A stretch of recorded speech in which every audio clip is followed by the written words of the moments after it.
Migraine जो है वो एक सर दर्द का प्रकार है। इसको हमारी भाषा में प्राइमरी हेडेक बोलते हैं। अब ये प्राइमरी हेडेक है माइग्रेन, वो ज़्यादातर लोगों में एपिसोडिक रहता है। अब उसमें भी काफ़ी प्रकार होते हैं, high frequency episodic, low frequency episodic. But जिसको एपिसोडिक में से जब कई बार वो बढ़ जाता है तो कई पेशेंट्स को क्रॉनिक माइग्रेन हो जाता है।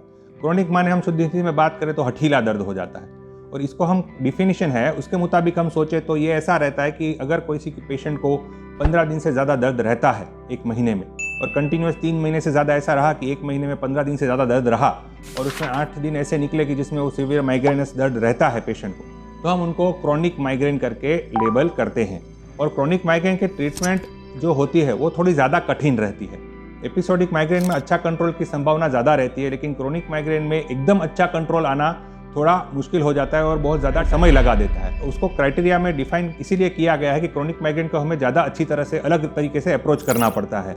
दूसरा चीज़ ये है कि उसमें कई बार पेशेंट ज़्यादा दर्द की दवाई खा लेते हैं तो मेडिकेशन का ओवरलैप हो जाता है उसमें, तो उसमें ज़्यादा दर्द की दवाइयाँ खाने से भी दर्द और बढ़ता है। क्रॉनिक माइग्रेन के ऊपर एक मेडिकेशन ओवरडोज हेडेक आ जाता है, तो वो भी हमें ध्यान रखना पड़ता है कि पेशेंट क्रॉनिक माइग्रेन के साथ साथ मेडिकेशन ओवरडोज हेडेक ना हो जाए। तो उसकी दवाइयाँ भले ही सेम हो, बट हमारा अप्रोच उसमें काफ़ी अलग हो जाता है। हम अलग प्रकार की दवाई प्रोफाइलिसिस में यूज़ करते हैं। पेशेंट को और ज़्यादा ध्यान रखना पड़ता है अपनी दिनचर्या मेंटेन करने के लिए, क्योंकि ट्रिगर ना हो, और जो मेडिकेशन है, जो दर्द की दवाइयाँ हैं, उसका ज़्यादा वपराश ना करें। तो मेन यही रहता है। और साथ में क्रॉनिक माइग्रेन के साथ दूसरी साइकियाट्रिक कोमोर्बिडिटी ज़्यादा कॉमन है, जैसे कि डिप्रेशन आना, एंग्जाइटी होना, तो ये भी सब हमें उसमें देखना पड़ता है और साथ में उसका भी ट्रीटमेंट करना पड़ता है। इसीलिए एक स्ट्रिक्ट डेफिनेशन की गई है कि episodic migraine and chronic migraine.